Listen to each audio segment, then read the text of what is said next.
I have been involved with the foundation since almost its inception in 2007, and I am currently the chair of the Community Advisory Board, which we've launched this year, but I was a board member starting in 2007 and coming through until 2015. I was also the chair of the board for 5 years.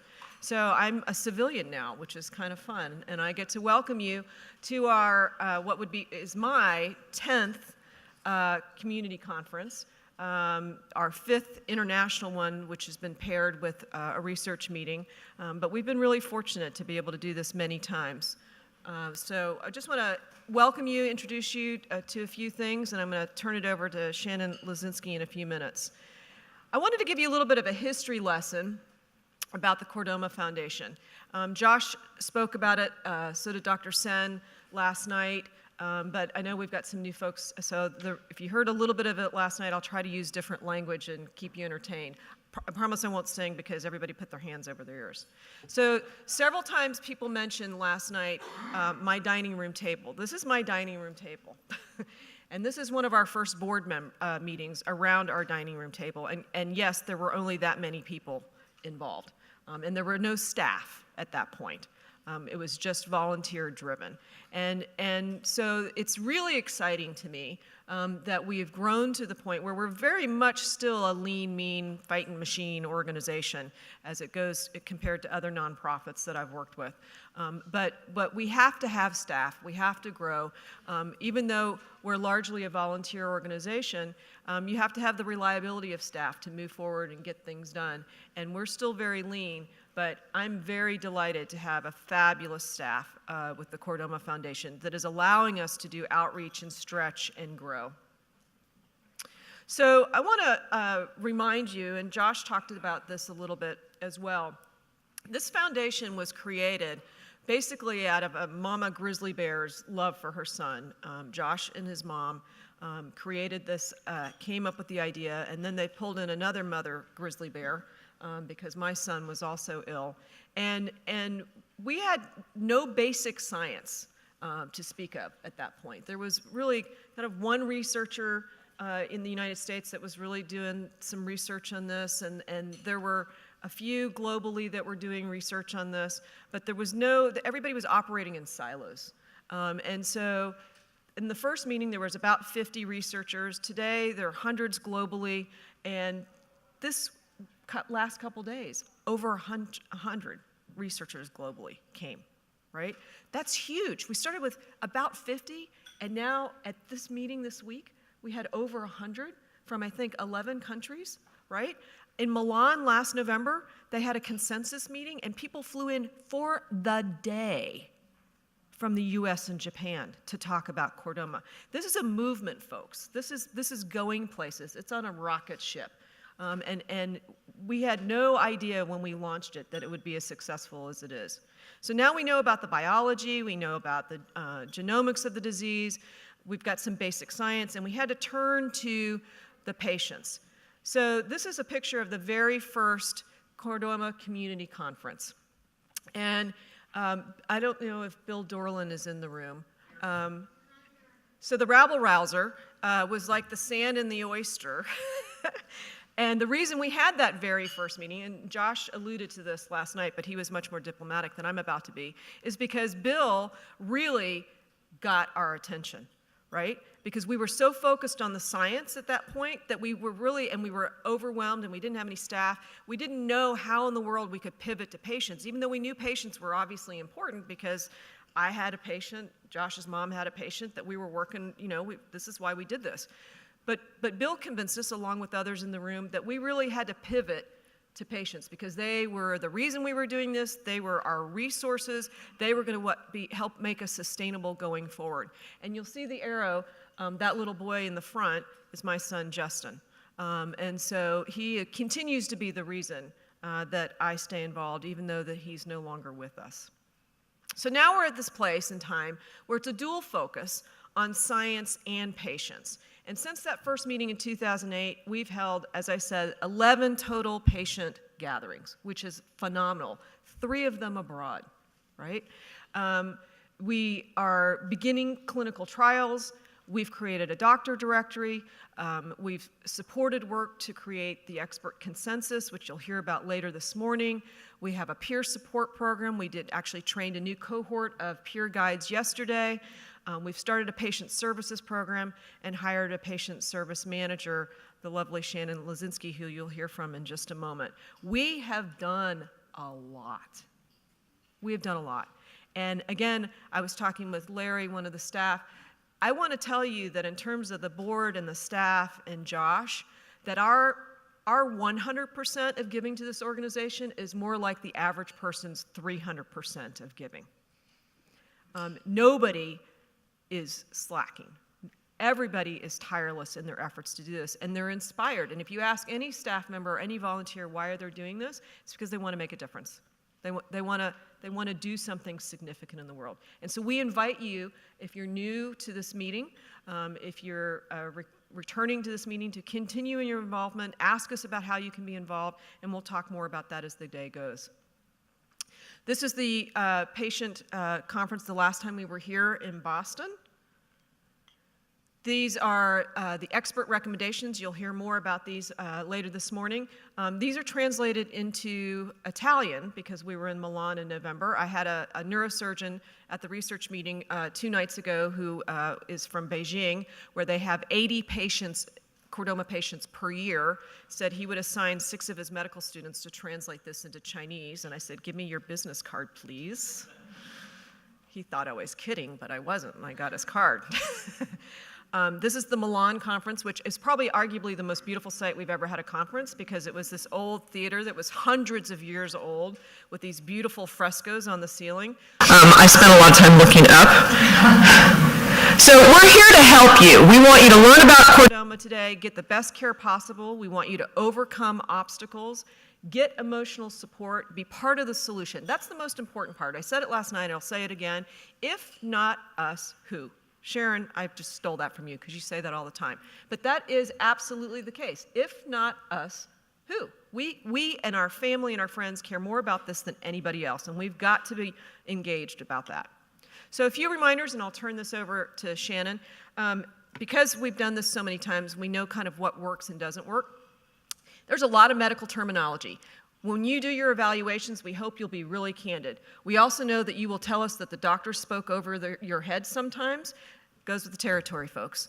We'll try and limit that as much as possible. We'll ask people to explain things, but some medical terminology can't easily be digested. And so at the back of your expert recommendations book in your materials, there's a glossary.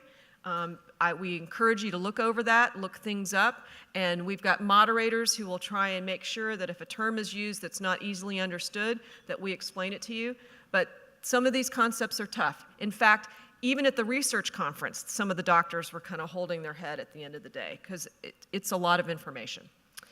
Please, and this is really important, no curbside consults. What that means is we know that some of you have your doctors here. It's not fair to them to ask them medical questions when they don't have access to your records. And there's this thing in the United States called HIPAA, which means that having confidential conversations with you in hallways and things like that is probably not a great idea. So try and be mindful of that. And the reason we started saying this explicitly was because we had doctors that were being pulled into corners for curbside consults, and it made them uncomfortable because they care deeply about you. Your doctors care deeply about you, and they want to provide good care, but it's difficult to do because they have so many when they don't have your records right in front of them.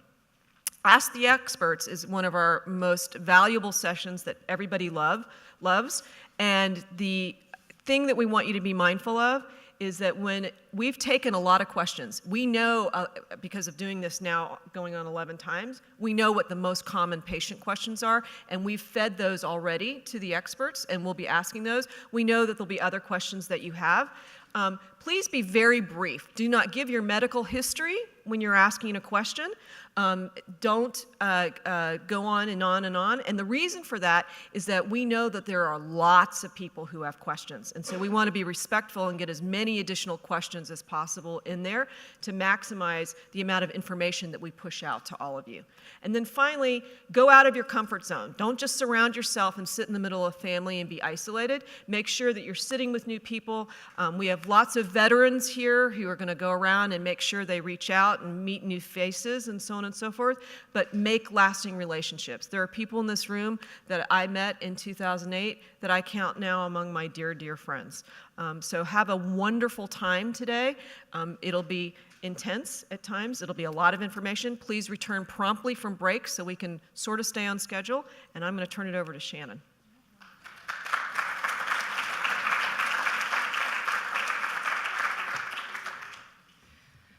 right. Good morning. I'm so glad to see all of you this morning. It's great to have a chance to meet people for the first time in person, and it's really nice to, is that better? Good. It's nice to reconnect with those of you I haven't seen in a while. I also want to welcome everyone who's joining us on YouTube for the live stream. So we've had an exciting few days here. As Heather mentioned, over 100 doctors and researchers came together yesterday and Thursday for the 5th International Chordoma Research Workshop to discuss the progress that's being made on a greater understanding of chordoma as a disease and to collaborate on the work that's being done on new treatments. Most of you here this morning joined us for dinner last night, where we heard some moving stories about the history of the foundation. We honored Heather for her role in nurturing it, and we awarded 3 chordoma researchers with the Uncommon Collaboration Award for the work that they've done together to advance the science. I have a lot to cover in a short amount of time, so I hope I don't talk too fast. I do have some housekeeping details that I'll get to in a moment, but I really wanted to spend a few minutes talking about the many things that are happening in patient services at the foundation. So as Heather mentioned, improving life for chordoma patients and their families has always been a part of the foundation's mission, which has led to the creation of resources like the Peer Connect program, the Doctor Directory, and these community conferences. But patient services was really formalized as a program when I joined the foundation as patient services manager in April of last year. So now, just over a year later, what's happening in patient services? Our website has always been a wealth of information on chordoma and in treatment options. So we're now focusing on adding print materials in order to expand the resources that we have available. Last year, we developed the expert recommendations for the diagnosis and treatment of chordoma booklet, which, as you likely know, was adapted from the first consensus guidelines for chordoma treatment that were published in the Lancet Oncology in February 2015. So with this booklet, we translated, so to speak, the medical language of the paper into language that's more accessible to patients and caregivers. And Dr. Silvia Stacchiotti from Milan will be talking with you later this morning about the work of the consensus group and what we can expect from them in the future. So in the coming months, we will be developing a series of guides based to address wherever you are in the journey and whatever your role. We'll create a series of pamphlets that are focusing on specific forms of treatment. We will update the expert recommendations booklet when future consensus guidelines are published, and all of these materials will be available in various languages on our website, both to download and to request in print. We also had a film crew on site yesterday to record interviews with doctors and researchers who were attending the workshop to create a series of short educational videos that will seek to answer the most common questions about chordoma and its treatment. One thing that the doctors commented on again and again in their interviews yesterday was the extent to which the chordoma patient community is so educated on the disease and how great they think that is. And so we want to do whatever we can to help you continue to be educated. Our doctor directory has seen some updates recently. The directory has been an important resource for the Chordoma community for a number of years to assist patients with locating doctors who have experience treating chordoma. With the help of some dedicated volunteers, we've recently added close to 50 doctors around the world, which increased the number of profiles in the directory by about 50%. The directory has also been redesigned to make it more user-friendly, as well as easier to view on mobile devices. The updated profiles contain more information than in the past as well, helping to make it easier for patients to reach out and get in touch with doctors and their clinics. We'll continually work on the directory to update the existing profiles and add new ones. So if you're aware of doctors who treat chordoma and are not in the directory currently, please let me know. Our Peer Connect program matches those touched by chordoma with a peer who has had their own chordoma journey to provide emotional support and a listening ear. Someone who gets it but isn't there to judge or tell you what to do in any way. Yesterday we had the first peer guide training that we've had in a number of years. 9 people participated in the training to learn evidence-based strategies for supporting other chordoma patients and caregivers. And we were joined for part of the training by our senior peer guides who were trained a few years ago, who role-played and gave pointers to the new guides, and it was really just an excellent afternoon. This year, we formed our inaugural Community Advisory Board to complement the existing medical and scientific advisory boards. The CAB evolved from the Education and Outreach Committee, which served to support and guide the Foundation's work with the patient community in past years. The CAB will help to keep the perspective and needs of the patient community front and center in the Foundation's work, providing us with insight, feedback, and valuable input into patient services, research, fundraising efforts, communications, and all of these CAB members played really important roles in making today's community conference a reality. We'll be adding more members to the CAB over the next year or so until we reach about 10 to 15 members. All of the resources I've talked about so far help to support our newly formed patient navigation service. The purpose of the navigation service is to provide one-on-one assistance to patients and caregivers wherever they are in their journey with chordoma. This assistance comes in the form of providing resources, support, and information to help them overcome any barriers they face that might help, prevent them from getting the best care possible. Since April of 2015, the navigation service has served over 450 chordoma patients and families all over the world, and we expect to serve even more in the coming year.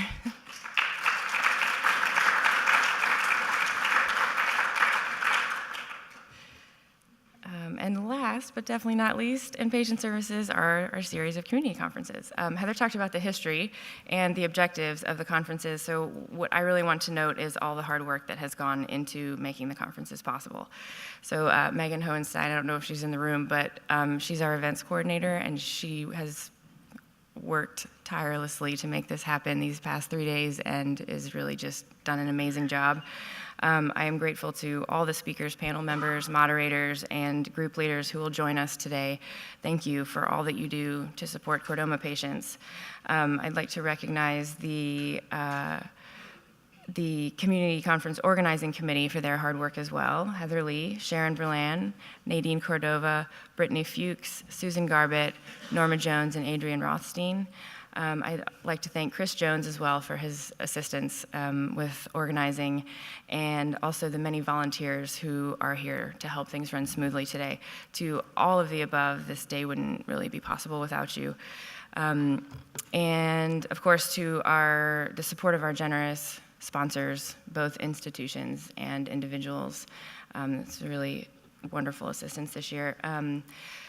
So for the few housekeeping notes, and then we'll get started. We have a really full program today, especially this morning. So we're going to work to stay on time, which I'm almost already about to mess up. But we want to try to give you as much as we can, so we're going to really stay on task. In your conference package, you'll find evaluations for each one of the presentations and sessions today. Your feedback is really what helps us to continually improve upon what we offer to you at the conferences. So please take a minute after each session and give us your feedback, and then you can drop the forms off at the registration table out front. The evaluations are anonymous unless you'd like to tell us your name, so please, give us all your thoughts. If at any point you need beverages or snacks, those will remain available throughout the day in the foyer. And if there's anything that you need, please find staff or volunteers at the registration desk. Farther down the foyer here, you can visit a memorial tribute that's been put together for some of those in our community who have been lost to Chordoma. There's a slideshow with pictures that have been submitted by their loved ones, and there are also blank cards available at the table there that if you'd like to write a short note of condolence to any of the families, those cards can be dropped in the box that's on the table, and then we will take care of getting those cards to the families following the conference. It's really a beautiful memorial, and Brittany Fuchs helped us to put that together. The families and friends of those we've lost are still part of our community, and we'll always remember those who are no longer with us.